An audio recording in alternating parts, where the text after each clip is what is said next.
Bonjour à tous, je vous souhaite la bienvenue à Tendance IMO. Ici Stéphanie Germain avec vous pour les prochaines minutes. Donc, Tendance IMO, comme vous le savez, c'est une émission qui est là pour vous aider, pour vous guider dans tous vos projets immobiliers, que vous soyez locataire, propriétaire ou même futur acheteur. Cette émission est pour vous. Et à chaque semaine, comme à l'habitude, je vais être accompagnée de Marie-Ève Proulx, rédactrice à l'Écho de Laval. Marie-Ève, merci d'être à l'émission. Tout le plaisir est pour moi. Encore une fois. Donc, cette semaine, une émission chargée. On va parler des dégâts d'eau. Comment on sait qu'on est protégé après un sinistre majeur? Donc, ça va nous expliquer un peu comment ça fonctionne au niveau des polices d'assurance habitation. Et on va parler aussi des experts. Comment choisir son expert après un sinistre? Est-ce qu'il faut le faire? Et les étapes à suivre, tu vas nous expliquer un peu comment faire. On va aussi parler de la garantie des maisons neuves. Donc, on sait, lorsque quelqu'un veut se faire construire une maison neuve, il y a des précautions à prendre. Il faut faire affaire à un expert. Donc, tu vas nous expliquer un peu quelles sont les étapes à suivre. Donc, on va commencer tout de suite avec les dégâts d'eau. Oui. En fait, on sait, Dame Nature est parfois capricieuse. Hein? Il y a toutes sortes de choses qui peuvent nous tomber sur la tête. Et en fait, qu'il y a des vents violents, des pluies diluviennes, de la neige, de la grêle, etc. Par la police d'assurance, nous sommes couverts pour les dommages qui pourraient survenir à notre maison. Comme par exemple, si un vent violent fait lever la toiture, par la police d'assurance, on peut très bien se faire rembourser, dans le fond, les réparations pour changer la toiture. Mais ce n'est pas de la même façon que ça fonctionne au niveau des dégâts d'eau. Oui, comment ça fonctionne? Je pense que c'est différent. Oui, en fait, c'est que c'est pas tous les dégâts d'eau qui sont couverts. Si, tu sais, ça dépend vraiment, en fait, des choix que l'on fait dans les avenants puis dans la police. Donc, il faut très bien lire quand on magasine ou quand on la renouvelle. Puis une fois qu'on reçoit nos papiers aussi, s'assurer de savoir qu'est-ce qui était exclu, qu'est-ce qui était inclus. Donc, souvent, dans la police d'assurance, une des premières choses, c'est comme si le tuyau de ton lave-vaisselle brise pendant qu'il est en fonction. On sait que ça va faire des dégâts. Oui, des dégâts d'eau importants. Oui, importants dans la maison. À ce moment-là, vous êtes couvert par la police d'assurance, généralement automatiquement. Automatiquement. Donc, on n'a pas besoin de faire la demande lorsqu'on magasine la police. Ça, c'est un dégât qui est inclus dans la police. Même chose si c'est une tuyauterie qui est âgée, qui lâche dans la maison. Au niveau de la salle de bain? Oui, au niveau de la salle de bain, donc, ou de la salle d'eau, etc. Généralement, c'est couvert. Mais lorsqu'on parle de la crue, des eaux à l'extérieur qui inondent notre sous-sol. Ou à ce moment-là, c'est différent. Il faut vraiment faire attention. De un, la première chose, c'est qu'il faut savoir que généralement, toutes les polices d'assurance ne couvrent pas quand on est en zone inondable. Parce que généralement, quand on achète une maison, il y a des cartes qui certifient les zones inondables. Donc, si votre maison est dans une zone inondable, vous n'allez pas être couvert s'il y a une crue des eaux. Si, par exemple, la rivière déborde, elle se rend jusqu'à votre maison et ça cause des problèmes, ça cause des dégâts d'eau à l'intérieur du sous-sol. Donc, à ce moment-là, non, généralement, il n'y a pas de couverture parce que c'était prévisible. Ils appellent ça prévisible. Comme par exemple, si une personne achète une maison sur le bord de l'eau, c'est pas couvert? Non, pas à ce niveau-là. Parce qu'il y a trop de risques que ça arrive. Puis on a vu, au cours des dernières années, il y a eu des épisodes, comme notamment à Saint-Jean-sur-Richelieu, là, où c'est qu'il y a eu des débordements d'eau. Fait que probablement que maintenant, dans ces coins-là, les zones sont délimitées, inondables. Donc, au niveau de la police d'assurance, ça change quelque chose. Mais il y a aussi tout au niveau des égouts qui peuvent refouler et venir inonder votre sous-sol. Encore là, il faut faire attention parce que généralement, quand l'eau passe de l'extérieur pour rentrer chez vous, c'est pas couvert. Non. OK. Donc, quand ça part de l'extérieur pour aller à l'intérieur, c'est généralement pas couvert. Comme par exemple, ou un orage violent qui fait monter l'eau, l'eau rentre par infiltration. Alors, à ce moment-là, généralement, ce n'est pas couvert. Donc, il faut vraiment faire attention puis savoir précisément ce qu'on a comme protection. OK. Mais à partir de maintenant, c'est quoi les solutions? Qu'est-ce qu'on peut faire pour prévenir, justement, plutôt que guérir? Oui, en fait, dans les différentes polices d'habitation, on peut avoir la protection, ça s'appelle protection de dommages par l'eau, eau du sol et des égouts. C'est un avenant qu'on peut ajouter à notre police. C'est sûr que, on paye toujours en fonction de ce qu'on a. Mais ça, c'est mieux vaut payer. Ben oui, c'est sûr que dans ce cas-là, en payant cet avenant-là, si jamais il y a un problème quelconque comme ça, on peut... c'est une possibilité. Hein. Il n'y a personne qui est obligé de l'ajouter, mais ça peut être intéressant. De le faire, c'est ça. Oui, notamment comme à Montréal, où c'est qu'on a vu, il y a beaucoup de... Le réseau d'aqueduc qui est assez désuet, donc il y a toutes sortes de problèmes comme ça qui arrivent au niveau des égouts. Alors, ce sera vérifié au niveau des polices d'assurance. Peut-être que ça peut être intéressant de l'ajouter. De l'ajouter, c'est ça. Des fois, c'est pas trop... ça fait pas une grande différence sur le budget, donc il vaut mieux le faire que... Oui. Puis en fait, l'important, c'est vraiment de savoir si on est couvert ou pas. Puis quand il arrive un dégât d'eau, en fait, la première chose qu'il faut faire, c'est bien sûr appeler l'assurance. Parfait. Puis, en fait, petite information que je pourrais mentionner, c'est qu'au niveau des réclamations au Québec pour les dégâts d'eau, ça représente 45 de toutes les réclamations, selon le Bureau 45 donc oui. C'est presque la moitié des réclamations. Et en termes de montant d'argent, ça représente 500 millions de dollars. Fait que, on s'entend que c'est presque la moitié de toutes les réclamations. Ça, je pense que tout le monde aurait intérêt à faire la demande ou à du moins s'informer, à savoir combien ça va me coûter plus par mois pour mieux dormir tranquille, en fait. Puis porter une attention particulière à ce qui est couvert et ce qui ne l'est pas. Exactement. Vérifier les zones, comme tu expliquais, les zones délimitées, les zones incluses et les zones excluses, donc c'est à surveiller. Donc, Marie-Ève, après un sinistre, comment on fait pour choisir un bon expert certifié? En fait, ce qu'il faut savoir, c'est que généralement, donc, quand on a affaire à un sinistre, on est un peu désemparé. On ne sait pas trop par où commencer. Une des premières choses à faire, c'est bien évidemment d'appeler notre assureur. Notre assureur va contacter un expert. Il y a toujours accès, dans le fond, ils ont une banque d'experts en sinistre qui vont venir à la maison. Vérifier. Pour évaluer les dégâts réels, puis le coût pour le remplacement, comme par exemple si c'était une inondation au sous-sol, bon, comment ça va coûter remplacer le plancher et tout ça.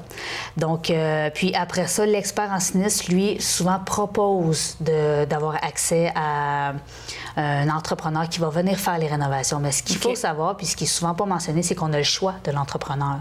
On va nous en proposer un, mais on peut aussi aller voir de notre côté. Parfait. Comment qu'on fait pour... Parce qu'en fait, c'est que c'est pas... Non, c'est sûr que, bon, à ce moment-là, il faut faire les démarches de notre côté. C'est peut-être un peu plus ardu parce que, tu sais, eux autres, ils proposent directement. Donc, c'est un petit peu... On n'a pas besoin de faire de téléphone et tout ça. Mais c'est que à ce moment-là, l'entrepreneur qui vient faire les rénovations chez vous, est-ce qu'il travaille vraiment pour vous ou il travaille pour l'assureur? Parce qu'en fait, lui, il est payé par l'assureur. Mais qui paye l'assureur? C'est par votre police d'assurance. Donc, c'est vous, théoriquement, qui est le client, que ça doit être fait selon ce que vous voulez. Alors, ça devrait être le client, le propriétaire qui surveille, dans le fond, les travaux, qui voit à ce que tout soit fait comme il faut. Parce qu'éventuellement, s'il y a des problèmes avec la maison ou si les travaux ont mal été réalisés, qui va en payer la note? C'est ça. C'est sûr que c'est le propriétaire, oui. Puis ça pourrait jouer sur la revente de la maison, par exemple, la valeur, si ça a été fait un peu... Mais ça ne veut pas dire, bien sûr, que l'entrepreneur qui est suggéré par la compagnie d'assurance va mal faire son travail. Non, c'est ça. Je ne veux pas dire qu'ils sont malhonnêtes pour autant. C'est juste de prendre ses précautions afin de faire un bon choix. D'être un consommateur averti. En fait. Exactement. Puis, une autre chose aussi qu'il faut faire attention, c'est... souvent, quand on est sinistre, on fait affaire avec un nettoyeur, donc quelqu'un qui va venir nettoyer avant de réparer. Puis encore là, si par exemple, il y a des biens qui sont inutilisables, puis que le nettoyeur décide de les entreposer, de les nettoyer, tout ça, c'est des coûts, en fait, qui vont c'est ça, supplémentaire. Oui, puis après ça, bon, l'assureur pourrait revenir et dire, bien finalement, ça a coûté plus cher à cause de telle affaire. Alors, c'est sûr qu'encore là, si on contrôle bien tout ce qui se passe, qu'on est dans le processus de décision, puis qu'on suit à la lettre toutes les étapes pour la réparation, le nettoyage, etc., bon, on est plus en mesure d'avoir le bon prix et tout ça. Donc. Okay. Donc aussi, je pense que c'est important de faire appel à une contre-expertise, Marie-Ève. Oui, en fait, il est très courant pour des experts publics de renégocier, que ce soit au niveau de l'étendue des dommages, que ce soit, bon, d'ajouter des éléments, de modifier peut-être les matériaux qui étaient là avant et, dans le fond, on ne va pas nécessairement remettre toujours la même chose. Alors, des fois, ça peut modifier les coûts.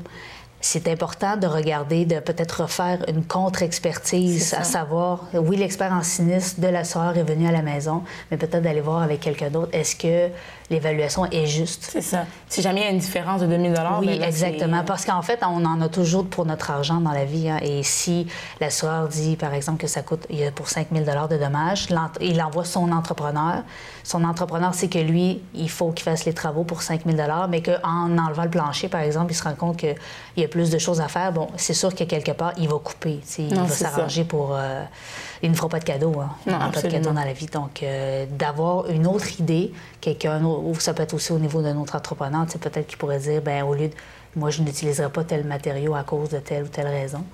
Alors, ça peut certainement aider. C'est ça, peut-être qu'au bout du compte, on peut sauver un peu de sous ou au final, il s'avère que l'expert de la compagnie d'assurance a le même résultat que l'expert qu'on va avoir choisi également. Oui. Puis en fait, c'est toujours pour garder le contrôle sur ce qui est fait. C'est notre maison, c'est nous qui allons y habiter pour X temps. Exactement. Donc, voilà pour ça. Merci, Marie-Ève. Donc maintenant, on va passer au topo de Martin Allary. On vous revient tout de suite après. Nous autres, on vous recommande de fermer votre disjoncteur quand vous partez en vacances. C'est une recommandation de faire chaque année quand vous partez en vacances, de le former pour une semaine ou deux. Et vous sauvez, il y a des économies de 4 à 8 $, ça dépend de la grandeur de votre chauffe-eau, de 40 ou 60 gallons électriques. Et quand vous retournez de vacances, je vous recommande de le réallumer et ça va prendre 1 heure pour chauffer.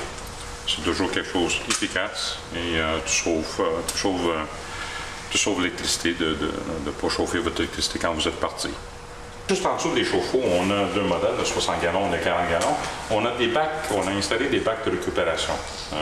Qu'est-ce que ça fait? C'est que l'eau, quand un chauffe-eau commence à couler, l'eau, il rentre dans le bac et nous autres, depuis 5 ans, le code de plomberie a changé. Et c'est recommandé de faire une connexion à un drain. Parce que le bac de récupération va récupérer toute l'eau et va couler à travers un tuyau qui va se brancher à un drain. Et ça, c'est typiquement les installations qu'on va faire avec des bacs de récupération. Comme je disais avant, on ferme l'électricité sur le chauffe-eau, mais il faut fermer l'eau sur le chauffe-eau elle-même. Okay? Ça, c'est une installation typique qu'on peut voir en haut d'un chauffe-eau.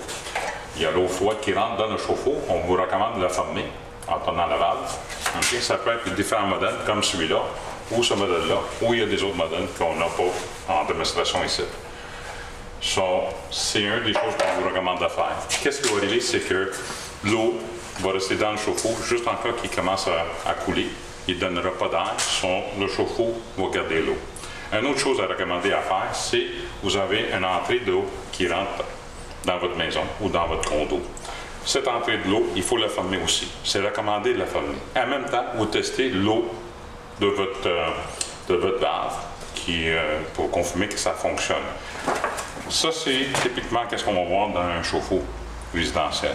Ça, c'est une accumulation de l'eau, de la calcaire, de la rouille et toutes les autres impurités qu'il peut y avoir dans votre maison.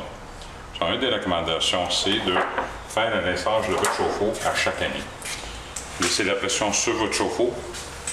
Tu n'as même pas besoin de vider l'électricité, débarquer l'électricité. C'est recommandé de juste ouvrir la valve et laisser l'eau couler pour 3 à 5 minutes, juste pour faire un rinçage de votre chauffe-eau au fond de votre réservoir. Ça, c'est recommandé de le faire 1 fois par année pour avoir la meilleure qualité de l'eau. Les compagnies d'assurance vous demandent à changer des chauffe-eau à tous les 10 ans. La raison pourquoi, ça, c'est des chauffe-eau qui sont faits en métal. Okay? Et les chauffe-eau en métal, qu'est-ce qui arrive avec le temps? Ça commence à rouiller. J'ai un exemple ici que je peux vous montrer, où est-ce qu'on monte l'intérieur d'un chauffe-eau qui est en train de se rouiller. Okay? Et l'eau va passer à travers le chauffe-eau, et sur certain, dans vos planchers et tout. On veut éviter, les assurances veulent éviter de payer pour des dommages parce que le chauffe-eau était trop vieux. Ils sont tannés, ils veulent des choses qui sont changées à tous les 10 ans. Et typiquement, ils vont vous demander de changer entre 10 ans et 12 ans. Ici, on voit les deux chauffe-eau de 40 et 60 gallons. Okay? Ça, c'est des chauffe-eau qui sont faits en métal, okay? À l'intérieur. Mais la coquille est toute en métal à l'extérieur. Il y a toute l'isolation. La garantie, typiquement, dans un chauffe-eau comme ça, on regarde en 8 ans sur la cuve et 6 ans sur les pièces. Et une durée de vie, comme on demandait, c'est 10 ans. En avant, on a un modèle qui est tout nouveau. Bien, tout nouveau. Ça fait 25 ans qu'il est déjà en existence. C'est un chauffe-eau qui est fait en plastique. Okay? L'intérieur, 3 pouces d'isolation. Plastique, un coquille à l'extérieur qui est fait en plastique. Plus isolant, plus économique en énergie. Okay? Et il ne peut pas rouiller. Okay? L'avantage avec ça, c'est que c'est le dernier chauffe-eau que tu auras besoin d'installer chez vous. Okay? Ça évite beaucoup de dépenses ou des problèmes dans le futur pour remplacer votre chauffe-eau. Et le coût, avec des années, il est moins cher. De retour à Tendance IMO, Marie-Ève, maintenant, on va parler de la vérification des tuyaux. Oui, en fait, on le sait, l'hiver s'en vient. Il y a beaucoup de gens qui reçoivent l'appel du Sud, qui ont envie de boucler leur valise pour partir au soleil. Alors, une chose qui est importante quand on a une maison, bien, même quand on est à loyer, en fait, avant de partir, surtout si on part plus d'une semaine, c'est important de vérifier ses tuyaux pour ne pas avoir de mauvaises surprises en revenant de vacances. Exactement. Parce qu'en fait, lorsqu'on s'en va, il n'y a pas d'activité qui se passe à la maison. S'il fait froid, il y a une défectuosité du système de chauffage. Puis souvent, s'il y a un problème, l'eau est gelée, mais c'est quand ça commence à dégeler, donc au printemps, qu'il y a des belles surprises qui peuvent arriver. Puis quand il fait trop froid, bien, il faut attendre. Il faut attendre qu'il fasse plus chaud avant de réparer ou que ce soit. Donc, c'est très important, si on part plus d'une semaine, de s'assurer que quelqu'un puisse passer à la maison. OK. Juste pour vérifier. Oui, que vérifier. En fait, oui, puis dans le fond, on vérifie que le système de chauffage fonctionne adéquatement. S'il y a une panne d'électricité ou quoi que ce soit. Donc, on peut voir que si, par exemple, on rentre dans la maison, il fait très froid, là, on peut remettre du chauffage pour éviter que les tuyaux gèlent. Puis, c'est sûr qu'une chose qu'on peut faire aussi, c'est bien sûr de vidanger la tuyauterie avant de partir. OK. Donc, est-ce que ça, c'est très complexe à faire ou on peut le faire tout seul? Ou... Non, on peut faire ça, soi-même. C'est comme un peu, dans le fond, quand l'hiver arrive avec la tuyauterie qui est à l'extérieur. Donc, il faut couper l'entrée d'eau. Puis, on ouvre les robinets pour vider, en fait, tous les tuyaux de son eau qui pourraient rester. Puis, c'est sûr qu'il y a toutes sortes d'autres étapes, là, comme mettre de l'antigel, mais je vais laisser ça, dans le fond, les gens peuvent aller sur Internet là, facilement, parce qu'il y a plusieurs étapes qu'on peut faire pour vraiment s'assurer que ça ne gèle pas. Mais l'antigel, on peut trouver ça un peu partout, en grande surface? Oui, partout on peut acheter ça. Donc, mais c'est sûr qu'avant de mettre de l'antigel dans sa douche, je conseille quand même d'aller sur Internet. C'est ça, de vérifier, pas faire n'importe quoi. Exactement. Juste, par exemple, aller sur le site de Rona, il y a toujours des conseils, puis ils donnent des conseils sur le sujet. Donc, Marie-Ève, avant d'aller se prélasser au soleil, on vérifie les tuyaux. Au pire, on fait appel à un ami, un voisin, juste un petit appel, viens vérifier ma tuyauterie, puis après ça, comme ça, on a la conscience tranquille, on peut se prélasser au soleil sans on peut relaxer, puis aucun doute que la maison est en sécurité. Exactement. Merci beaucoup. Donc maintenant, on va passer à la maison de la semaine et on vous revient tout de suite après. Chaque semaine, le journal L'Écho de Laval, que vous retrouvez dans votre Sac Plus, présente une propriété actuellement en vente sur le marché lavallois. Chaleureuse, charmante et invitante, voilà 3 mots qui décrivent à merveille cette maison à paliers multiples sise au 945 rue Desmarchais, dans le secteur Fabreville à Laval. Cette propriété offrant un grand terrain de 6400 pieds carrés, un garage chauffé, une cour arrière avec piscine, patio et gazebo, un simple coup d'œil vous suffira à tomber sous le charme. Construite en 1973, cette propriété a subi au fil des ans plusieurs cures de rajeunissement. Parmi les dernières rénovations, notons que tous les planchers de bois de la maison ont été sablés et revernis en 2013 et que le panneau électrique a été changé en septembre dernier. Cette maison à paliers multiples comprend 13 pièces, dont une magnifique cuisine, 3 chambres à coucher de grande dimension, 2 salles de bain, une salle d'eau, un salon et une spacieuse salle familiale répartie sur 3 étages. Décorée avec goût par une décoratrice professionnelle, cette propriété vous séduira à coup sûr. Tout d'abord, la cuisine, très épurée, se veut pratique avec son coin repas et particulièrement invitante. Les armoires en ton de blanc offrent beaucoup d'espace de rangement. Parfait donc pour les amoureux de la cuisine. On aime la céramique qui meuble le sol et les murs. Attenante à la cuisine se trouve une salle à manger très lumineuse qui s'ouvre également sur le salon où l'on ne peut qu'être charmé par la beauté du plancher de bois récemment verni. Sobriété et élégance sont certes 2 mots qui le caractérisent bien.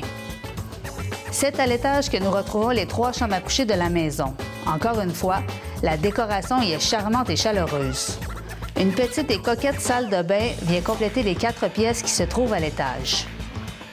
Au sous-sol, on découvre une immense et magnifique salle familiale.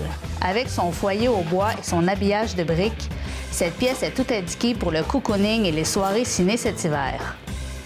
La cour de la maison n'est pas en reste. Aménagée d'un immense patio de bois, d'un gazebo ainsi que d'une piscine hors terre, elle a tout pour plaire aux amoureux de la ville qui rêvent d'avoir un grand espace vert bien à eux. Bordée d'une haie mature, la cour offre également l'intimité que vous recherchez. Tout ça à proximité des services, des voies rapides et des écoles. Bref, cette maison s'avère parfaite pour les jeunes familles. La maison sise au 945 rue Desmarchais est offerte au prix de 349 000 $. La superficie du terrain est de 6 400 pieds carrés. On y retrouve une allée pavée avec un garage chauffé. Pour plus d'informations au sujet de cette propriété, vous pouvez contacter le courtier immobilier Vito Garofalo chez Proprio Direct au numéro 514-856-4444.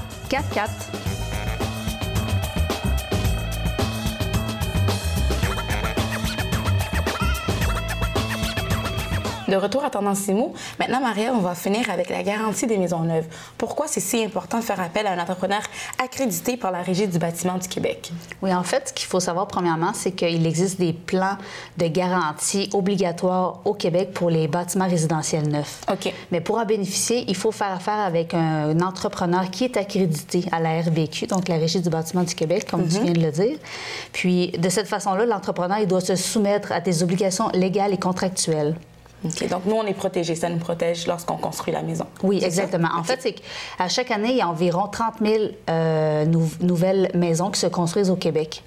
Puis de ce nombre, il y en a une centaine de cas qui se retrouvent devant un arbitre ou un juge, notamment parce qu'il y a des gens qui ont voulu essayer de sauver un peu de sous en faisant affaire avec un entrepreneur au noir. Ça existe encore, on en voit encore, mais à ce niveau-là, quand on fait affaire avec un entrepreneur donc qui n'est pas accrédité, la problématique, c'est que s'il arrive une problématique quelconque après, quand on a pris possession de la maison, il n'y a aucune garantie. C'est ça. Donc, des fois, il y a des propriétaires qui se retrouvent avec une maison au premier coup de vent, le bardeau lève ou des choses comme ça.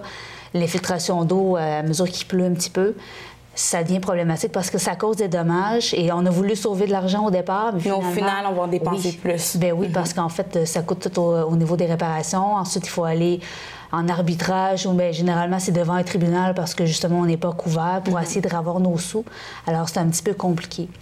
Puis, il faut savoir qu'au Québec, il y a 3 associations de constructeurs qui offrent le plan en version, chacun ont leur version de garantie. Il y a la garantie qualité habitation, la garantie Abrita, garantie des maisons neuves de la PCHQ et la garantie des maîtres bâtisseurs. Est-ce qu'il y en a une de ces 4-là qui est meilleure ou Non, c'est sensiblement la même chose. C'est sûr que c'est de vérifier, bien sûr, ce que chacune offre. Puis, selon nos besoins, en fait, d'y aller avec ce qu'on a besoin. Oui, exactement. Puis des fois, on a la garantie de base, tu sais. On a une garantie quand on fait affaire avec des entrepreneurs certifiés, mais on peut, pour un supplément, si on paye, avoir plus de garanties encore. Donc, c'est vraiment... Comme par exemple pour les sinistres... Oui, bien en fait, c'est vraiment d'aller lire... il faut s'informer parce que chacune offre de différentes choses. OK. Alors, c'est important de vérifier. Mais globalement, il assure une qualité de construction en fonction de certaines normes. Donc, le constructeur n'a pas le choix, il doit se plier à des normes de qualité. Fait qu'on s'assure que notre maison, elle est bien faite, qu'ils n'ont pas mis, par exemple, qu'ils n'ont pas tourné les coins ronds, etc. Non, c'est ça.